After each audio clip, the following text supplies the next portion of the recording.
Pilipinas, una sa ating mga balita. Sugatan ng 5 katao matapos ang karambola ng 4 na sasakyan sa Baguio City.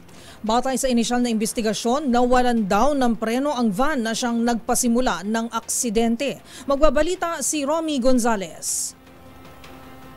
Isinugod sa paggamutan ng 5 sugatang individual para magamot matapos ang karambola ng 4 na sasakyan sa Bucaucan Road, Baguio City bandang alas 8:45 kagabi. Nakilala ang mga biktima na sina Heidi Ognayon, Cristel Castro, Gabriel Castro, Grant Philip at Rima Jan Laboni Castro na pawang sakay sa kotse. Batay sa report ng pulisya, pababa ang isang Starex van na minamaneho ni Maribis Almora nga danan sa Bucaucan Road nang mawalan ito ng preno. Nagresulta ito sa pagbangga nito sa 3 sasakyan na kinabibilangan ng isang pick-up, kotse at taxi na naging dahilan ng pagtumba nito at patagilid sa kalsada. Gayama walang nai-report ang PNP kung ang driver ng Starex van ay nasugatan. Nabatid sa report ng Station 2 ng Baguio City Police Station nang naturang aksidente nagresulta sa multiple physical injury at damage to property.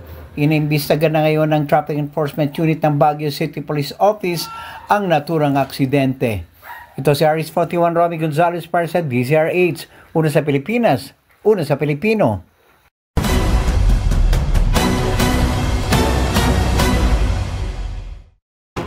Muling nakatikim ng tirada si Pangulong Bongbong Marcos mula kay dating Pangulong Rodrigo Duterte sa kick-off rally ng Partido Demokratiko Pilipino kahapon.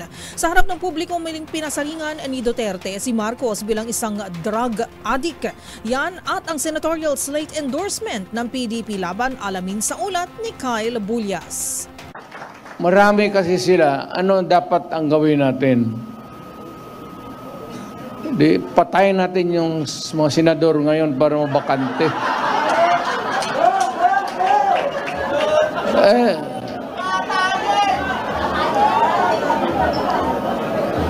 Kung makapatay tayo ng mga 15 na senador, pasok na tayo lahat. Pero kawawa naman. Pero nakakainis kasi yung hindi naman lahat. Pero, sabi nga, talking of opportunities, the only way to do it is to pasabugin na lang natin yung ano. Yan ang naging biro ng dating Pangulo at kasalukuyang chairman ng Partido Demokratiko Pilipino na si Rodrigo Duterte sa kanilang kick-off rally sa Club Filipino sa San Juan City kahapon. Sa kanyang pag-endorso sa siyam na senatorial candidates ng kanilang partido, binanatan nito ang mga naging pasaring ni Pangulong Bongbong Marcos sa kanilang naging proclamation rally sa Iloilo City. Muling tinawag ni Duterte na drug addict si Pangulong Marcos at inakusahang gumagamit umano ng heroin. Matatanda ang sinabi ni Marcos sa kanyang talumpati na ang kanilang senatorial lineup ay wala umanong bahid ng korupsyon, malinis ang track record at wala umanong mantsa ng dugo ng war on drugs. Sagot naman ni Senator Bato de la Rosa na siyang PNP chief noong ipinatutupad ang Oplan Tukhang, inaasahan na niya ang tinawag nitong political bashing. Dagdag pa nito, handa siyang marumihan ang kanyang kamay ng dugo galing umano sa masasamang tao para lamang protektahan ang mga matitinong Pilipino. Samantala, opisyal na ring inendorso ni Vice President Sara Duterte ang senatorial slate ng PDP laban. Bagamat hindi siya dumalo sa proclamation rally, sinabi nito sa isang statement na tiwala siyang nasa mga tao na ang kapangyarihan na baguhin umano ang kasalukuyang takbo ng bayan. Kasabay nito ay hinimok nito ang publiko na iboto ang buong lineup ng PDP laban. Kabilang rito sina re-electionist Senator Bongo at Senator De La Rosa, si Sagip Party List Representative Rodante Marcoleta at si Pastor Apollo Kibuloy na kasalukuyang nasa Pasig City Jail dahil sa kasong human trafficking at child and sexual abuse. Kasama rin sa kanilang slate ang aktor na si Philip Salvador, Attorney Raul Lambino, Attorney J.V. Hinlo, Attorney Vic Rodriguez at si Attorney Jimmy Bondok. Para sa MBC TV Network News, ito si Kyle Bulyas ng DZRH. Una sa Pilipinas, una sa Pilipino.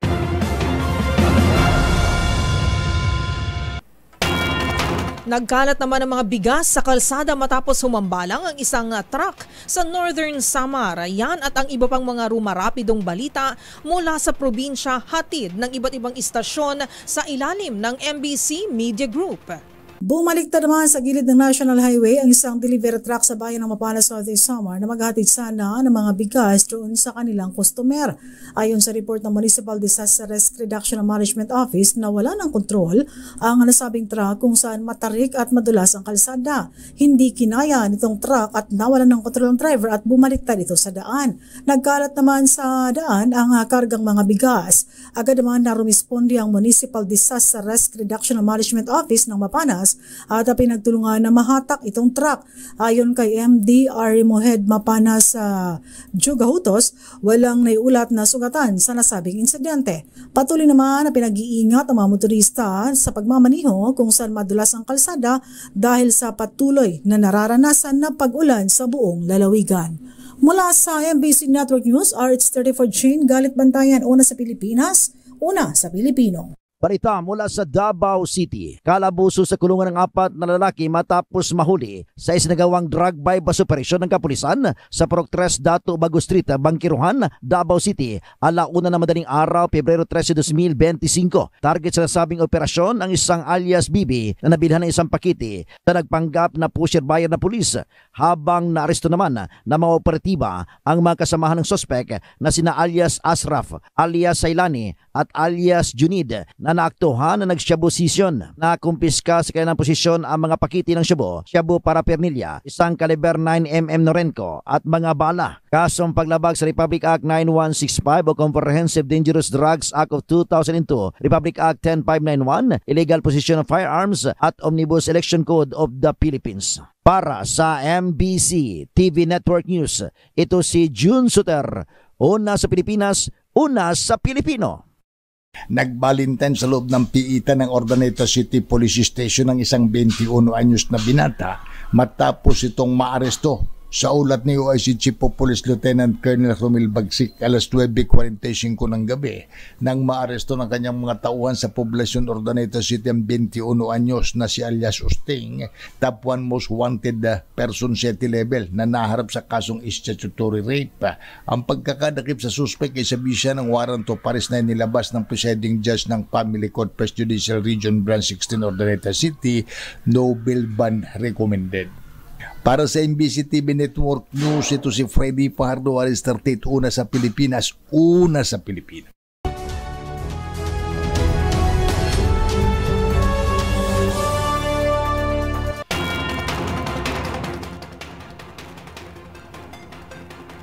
To the rescue, napasabak sa lutuan ng mag-asawang ito mula sa Oriental Mindoro. Imbis kasi na dumiretso sa kasal ng kanilang anak, ay sumalang muna sila sa pagluluto ng kanilang tinitindang street foods. Kung bakit agad daw kasing naubos ang only street foods na bahagi pala ng handaan. Kaya agad namang to the rescue sila mommy at daddy na magluto para sa mga bisita. Ang trending story na yan tinutukan ni Dustin Bayog.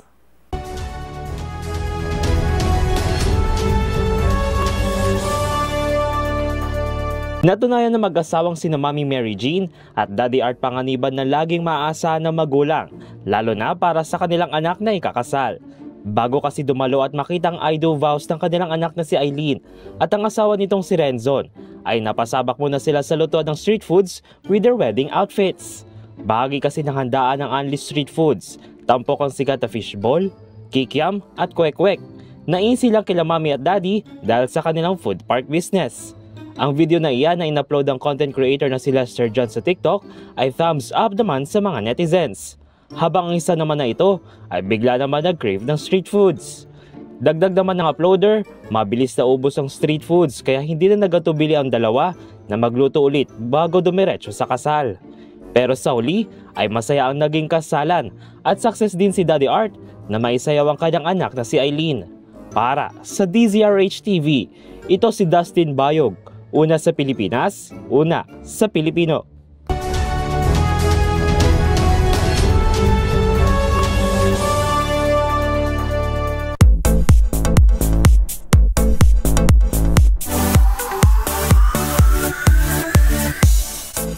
Maghahain ng motion for reconsideration ang kampo ng aktor na si Sandro Mulak.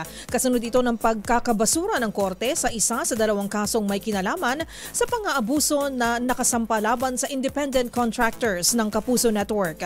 Ang buong bahayag ni Sandro na anak ni dating child star na si Nino Mulak sa Showbiz Report na ito.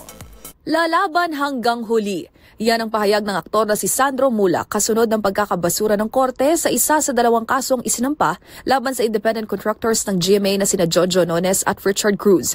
Ibinasura kasi ng Pasay Metropolitan Regional Trial Court Branch 46 ang kasong acts of lasciviousness sa kadahilanang maituturing na rin daw itong sakop ng isinampang rape through sexual assault. Sa kabila niyan, ang kampo ni Sandro maghahain pa rin anya ng motion for reconsideration. Nilinaw din itong isa lang sa charges ang na-dismiss at hindi ang buong kaso. Kumpiyansa pa nga ito na mas matindi pa raw ang magiging kaso na harapin ni Nones at Cruz. Sa huli, nanindigan si Sandro na hindi anya makakalusot ang dalawa at titiyaking hindi na makakaulit sa iba. Tinapos ito ang pahayag sa mensaheng End Rape. Kung matatandaan, Agosto noong nakaraang taon nang bumutok ang balitang naghain ito ng reklamo ng pang-aabuso na itinanggi naman ng dalawang independent contractors.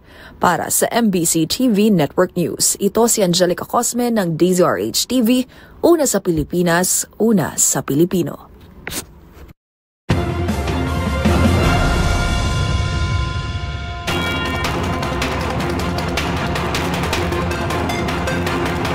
At iyan na po mga nakalap naming balita ngayong araw na ng Biyernes. Pero bago lamang tayo magtapos, syempre binabati natin ng happy birthday ang ating bossing, ang Vice President for Legal at Head ng AM Operations na si Attorney Reg Hularbal. Attorney Reg, happy birthday. Happy birthday, Attorney Reg. And happy birthday din sa isa nating reporter dito sa DZRH. Si Valentino Val Gonzalez. Happy birthday, Val. And of course, babatiin lang din natin ang happy anniversary birthday din ng 90.7 Love Radio. Kailangan pa bang i-memorize yan? Basic. Ayan. At 50 years, 50th anniversary ng DZMB Love Radio 90.7. Napaka-special pala ng February 14, di ba? Daming nagsiselebrate ngayong araw. Muli po, ito si Yuel Reyes. At ako naman po si Karen Oyong. Magkita-kita tayong muli sa darating na Lunes para sa mga balitang makabuluhan, mga kwentong makapangyarihan. Hatid pa rin ang boses ng Pilipino para sa Pilipino. Ito ang MBC TV Network News. Una sa Pilipinas, una sa Pilipino.